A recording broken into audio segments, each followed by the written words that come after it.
Hello, students. Welcome back.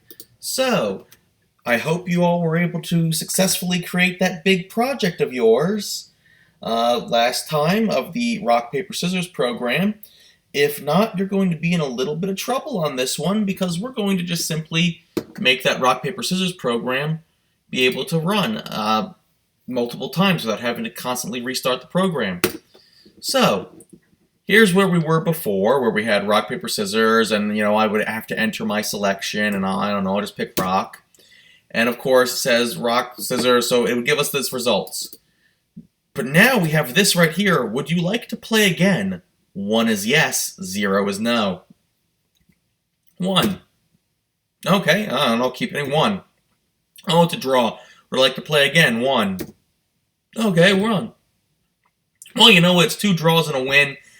I think I'll just call it quits. I'll hit 0. And now it says the end.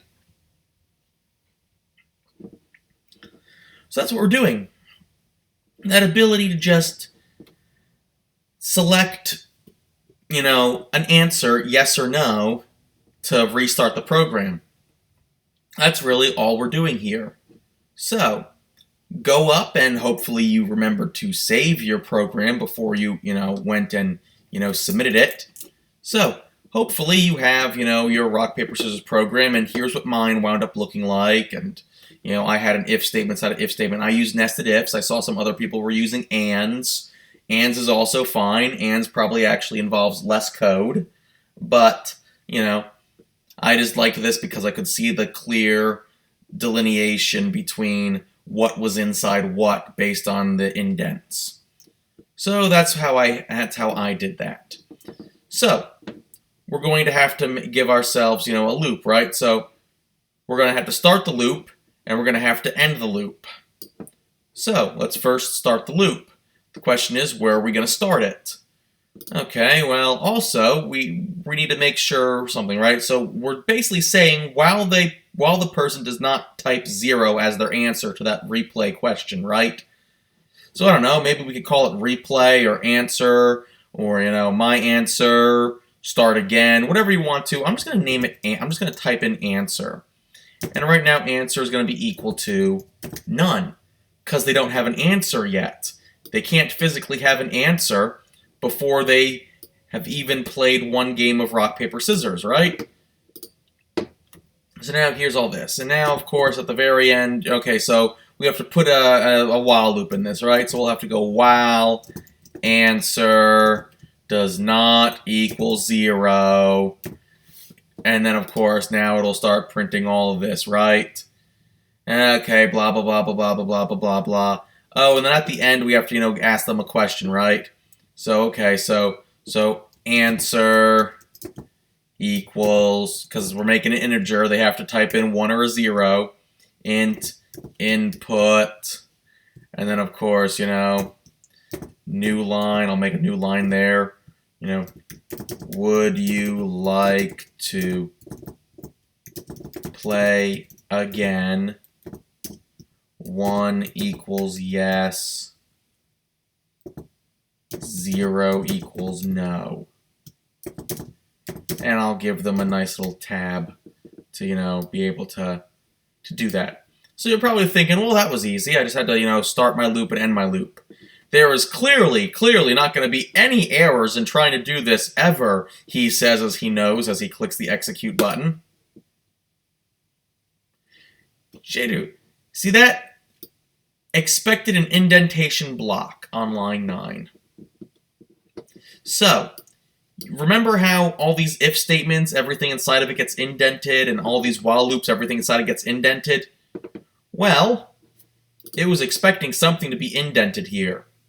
So, guess what we need to do? Tab, because all these things, the entire playing the game is inside the loop of this while, right? So, we need to make sure that it's all inside the loop of the while. And one way to easily do that is just to keep that down arrow and go, okay, cool, that's currently inside of it.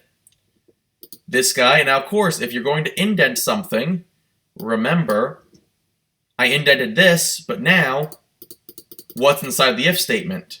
Oh, that's inside the if statement. So you're going to have to keep indenting every single thing inside this one indent more than what it was before to make sure it fits inside the while loop and that all your if statements fit inside all your prints fit inside the ifs, all your other ifs fit inside the big ifs if you did a nested if thing like I did.